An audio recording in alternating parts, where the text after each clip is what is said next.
Member for Saanich Gulf Islands. Thank you, Mr. Speaker. I rise today to speak to a question that I asked on April 19th. And I have to say that the information that's come in since then is even more sobering and potentially tragic. What I asked on April 19th was on the subject of climate change and how incompatible it is with goals to reduce greenhouse gases that would be contemplating buying, building another pipeline.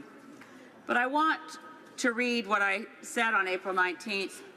I've said the warnings of climate scientists are becoming increasingly urgent and worrying. The most recent, days ago, was that the world was watching the weakening of the Gulf Stream ocean currents with potentially catastrophic impacts. The scientists are warning that we must reduce greenhouse gases far more rapidly than our current commitments.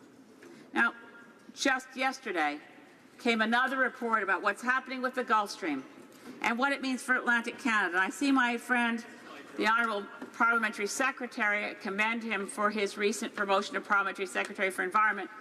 He represents a riding where I used to live, with the impacts of what I'm going to now say being devastating for Central Nova.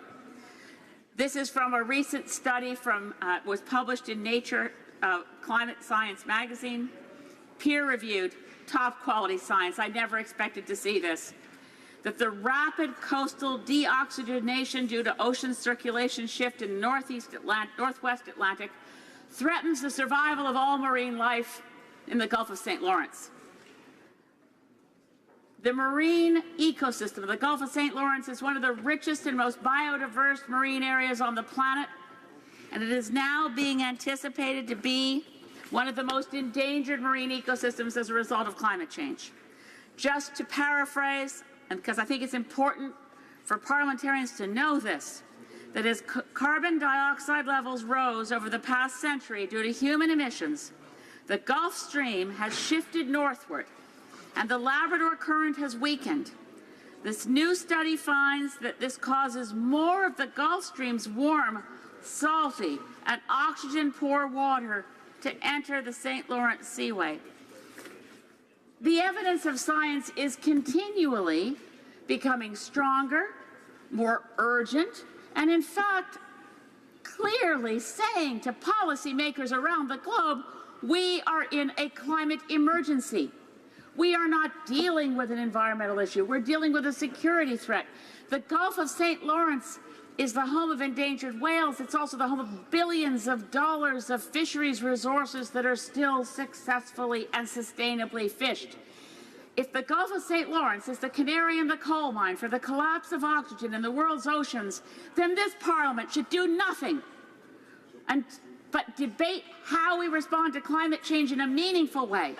We should do nothing but talk about what's needed, way beyond the minimal efforts towards carbon taxes or applying a price on carbon. We should be talking about what's necessary, not what's politically possible, because we are in a climate emergency.